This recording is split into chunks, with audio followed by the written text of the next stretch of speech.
राजस्व निरीक्षक कार्यालय प्राय 50 मीटर दूर में चली बेआईन पत्थर खनन प्रशासन नीरव।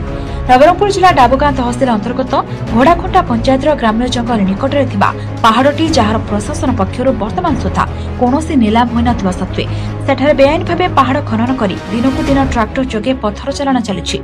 गतकाली घोड़ाखुंट सरपंच ट्राक्टर पत्थर चालाण होता देखा मिली। घोड़ाखुंटा पंचायतर किसी मृष्टिमेय व्यक्ति यह काम सक्रिय जमापड़ी जहाद्वारा सरकार को अनेक राजस्व हानि घटुची। यहां यथाशीघ्र बंद करागले आगामी दिन में सरकार व्यापक राजस्व हानि घटवा आशंका रही।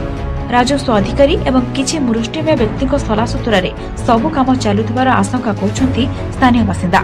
ए विषय जानिबा घोड़ाखुंट राजस्व निरीक्षक सुब्रत मिस्त्री सहित बारंबार जोगाजोग करने चेष्टा करबा परे जोगाजोग होई पारि नाही।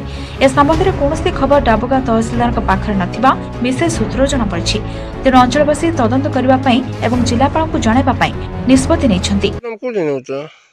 Cricket player car tractor Dhan Singh Dhan Singh कौन है कौन है धनसिंह सरपंच सरपंच अच्छे गाँव सरपंच क्रिकेट प्लेयर कौन काम चलते मोटो काम मन काम चलते किए करते धन सिंह करते। अच्छा ये जो पत्थर नौते बारेस्ट कर हाथ मारा डाबुगां भूदेव गौड़ रिपोर्ट जेएन ओडिया।